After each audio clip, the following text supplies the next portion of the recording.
Here we are. This is lesson 2 of drawing the Ferrari Testa Rossa, and what I have done here is I still have the same amount of outline on it, but I did start to darken up the darker areas. I haven't done one underneath yet, but I'm starting at the front of the car and I'm going to work back, and that will give me some idea of what the darkest values are, and then we'll work backward from there.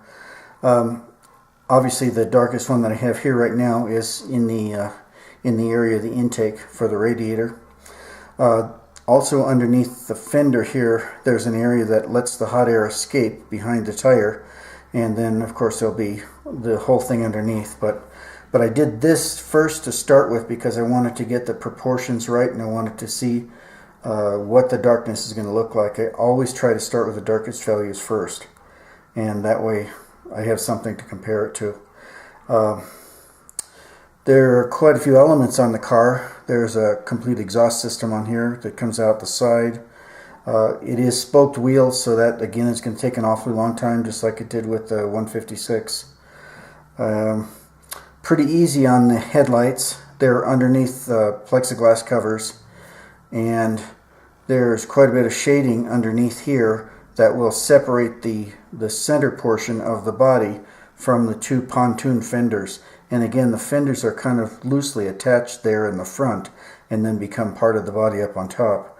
It's a very interesting way to do it, but it's kind of like the Ferrari Enzo, which tried to make their road-going two-passenger car look like a single-seater, like the Formula One car. This one has the center section of the Formula One car with fenders added to it and then a wide body on the rear.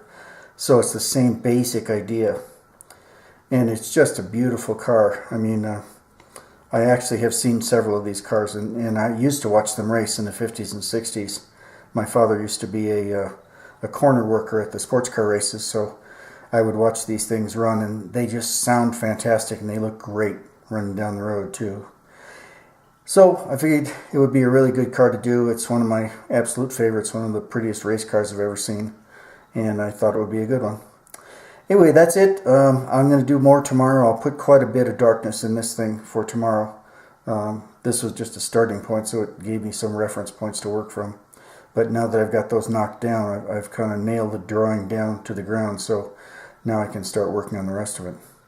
And again, the pencil marks are so light that you won't be able to see them until I start to darken the car up. So by doing that, by giving the dark places, then you'll see some idea of the reference points that I'm using in order to build the drawing.